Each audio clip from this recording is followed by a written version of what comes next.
Hello and welcome back to another video. Today here again on Forza Horizon 5 to take a look at, well, finally the next Car Pass car. So we were given all of these right at launch on the 5th, and then we had to wait, well, more than a week for this, which is more than we usually get, but we had a lot of cars to play about. But anyway, we now have the Subaru STI S209 from 2019 available, and in the next couple of weeks I'll be testing out these two as well. But I think we should go and view this in the auto show and see how it compares to the, well, standard version of this Subaru. So here we are, we've picked up the new Subaru, the STI S209 from 2019. So a few years newer, but based essentially on the same Subaru, it appears, on 2015 STI that we have here. So yeah, a few years difference. This is only 675 PI, whereas this is 689. It's 305 horsepower to 341, although according to the internet it should be 336, so that's a bit more of an increase than it should be, although it said it was a 40 horsepower increase from the standard one, so maybe they're both wrong. But anyway, it's a US market only car, so unfortunately we can't get it in the UK, or Mexico, really, so a little bit odd that it's in here, but anyway. Costs $63,000, which is apparently more than a base Corvette, but we'll hop in it and head out.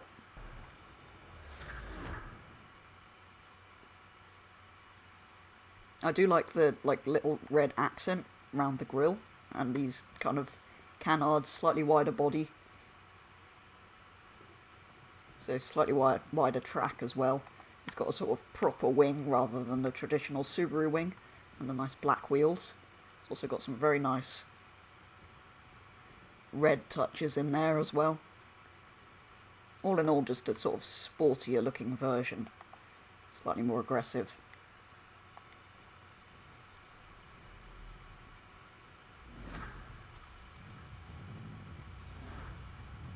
So not got much to compare it to really, because I haven't really driven the standard one.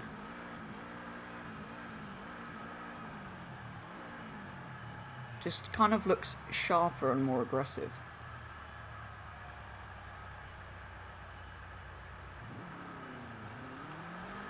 But yeah, it's also the first international market car, so outside of Japan market car, assembled by STI themselves in their own factory, basically, rather than just built by Subaru.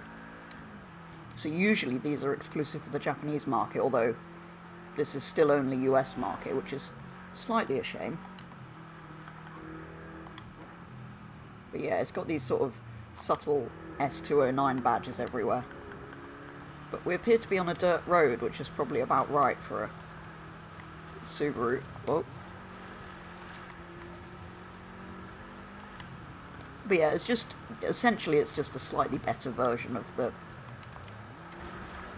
well, I would say normal Subaru, but the WRX isn't exactly a normal Subaru. But yeah, just slightly more aggressive looking, slightly more power, a few other adjustments, meaning it should drive generally slightly better. I mean, it kind of feels lighter, but it's a heavier car. I guess it's just slightly more nimble.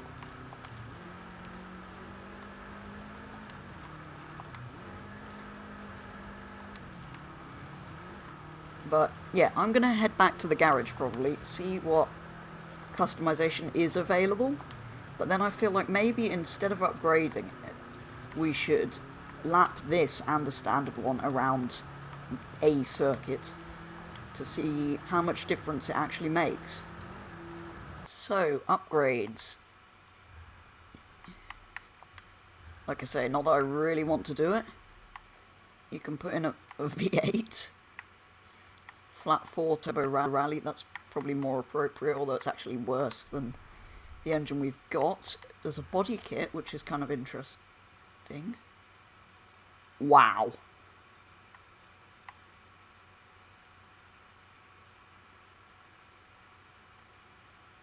Okay, I kind of want to do that. Wow. That is quite extreme. Okay, maybe we forget the whole comparison thing. I want to make this thing mad. we'll leave the engine alone, but that kit is, well, quite extreme. Oh, okay, so we've got... Why can't we have a tyre and the rear wing? That's slightly odd, because it looks a bit weird without it, but what is the... Oh, wow. Yes. Okay. Okay, I was not expecting this level of madness. Semi-slick race tyres, do we reckon? I kind of feel like with that kit on, it's more of a track car. We could go full slicks. I feel like that's a bit too far, maybe. You know what? Sure, let's go full slicks. Let's see if we can turn this into a racing car. 325s on the front. What are the rears going to be? Oh, also 325s. Never mind. The wheels are actually quite light, so we'll leave those. But yeah, that is mad. I'm 90% sure that kit is not available on the normal one. I don't know what race transmission I want, so I'm just going to go for the normal one.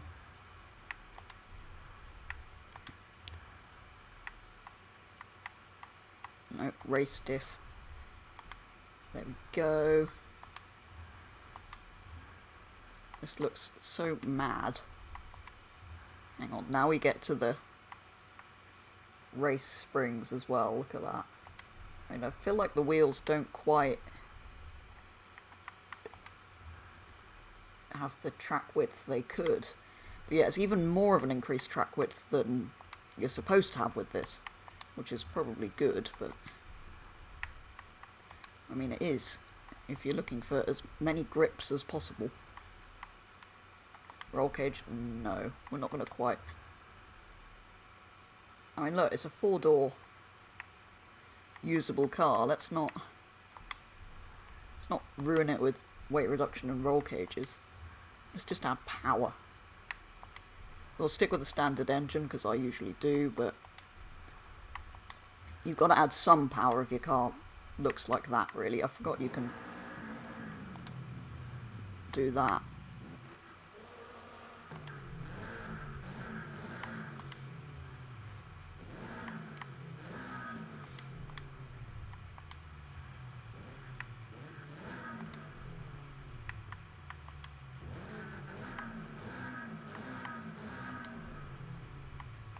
None of these make much difference.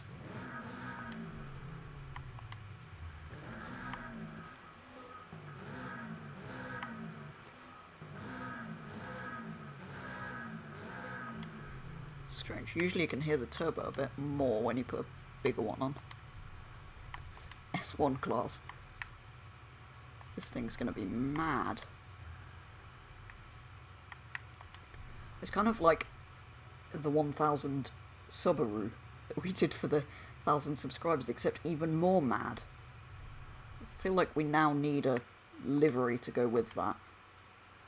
Which hopefully there will be one available, otherwise I'll spend many hours making one, which is always a pain. So, what have the amazing Forza community made?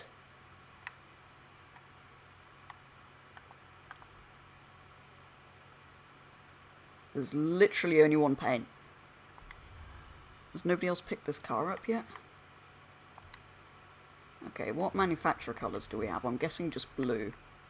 Oh, all white, which actually does look quite good.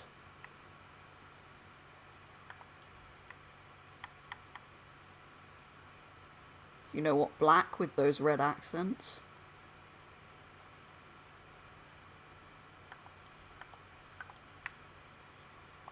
How would it look in matte black? I feel like I'm doing this on too many cars, though.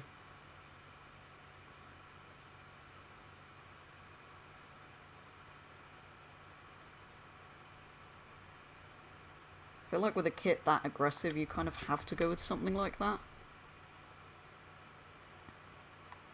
That is cool, though. Actually, what can we do with the...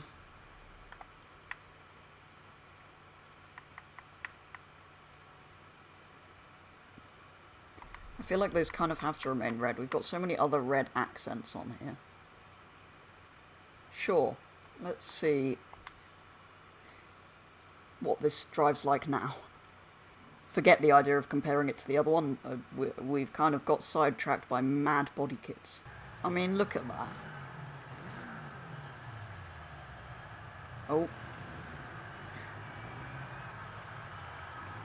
Is that not just one of the most crazy Subarus you've ever seen? Oh god, the understeer, understeer, understeer. It's being all-wheel drive.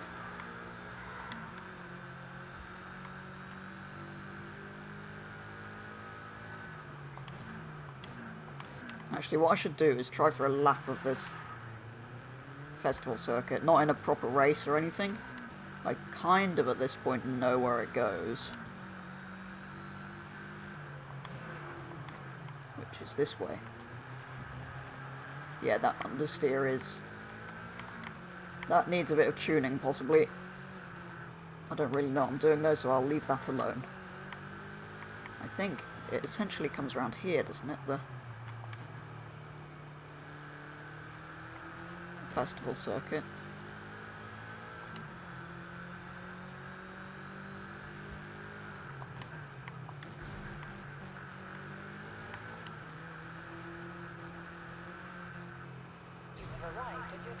I don't think you go around that. I think you go around here. Either way, we're on the racetrack.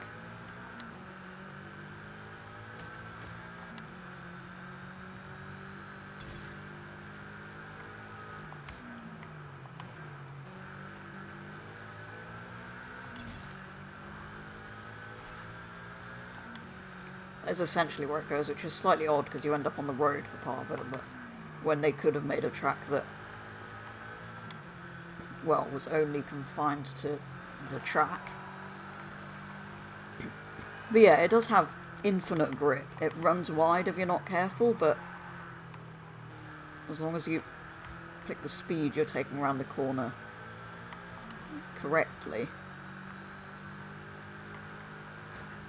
it's completely fine.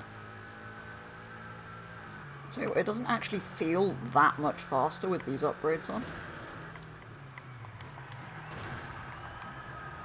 Especially not if I do that. But it looks mad. I hope all of these car pass cars are going to have as many options as this. So we've got the Renault R8 Gordini next week.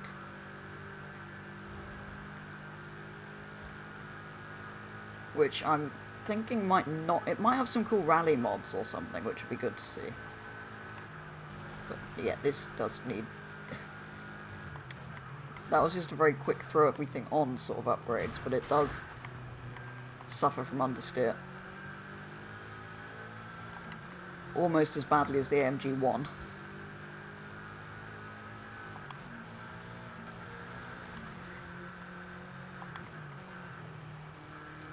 It's not a bad car to drive, you just have to take it slightly easy on the way out of corners. You don't just go straight on. Which is kind of to be expected from an all-wheel drive car with a wide body and tyres that thick. But yeah, I could drive this around all day, but given how mad the customization was as well, we've kind of given up the comparison with the other car. This is far more fun. And who cares about the normal WRX when you've got this? It is just, we know it's going to be faster. And with this kit and wing, it is quite mad. I just wish there were more paints. I kind of wanted a full Time Attack style paint to go with this look. Oh no, we've gone off-road on full slicks. Yeah, that is not entirely advisable. Don't do that. But yeah, some kind of Time Attack style livery. I would make one, but I know that'll take me hours. But anyway, I could drive this around all day, so at some point we're going to have to leave this video. So yeah, that probably is going to do it for today. If you did enjoy it and you aren't already subscribed, please consider doing so. But otherwise, thank you very much for watching, and I'll be back with the next video very soon.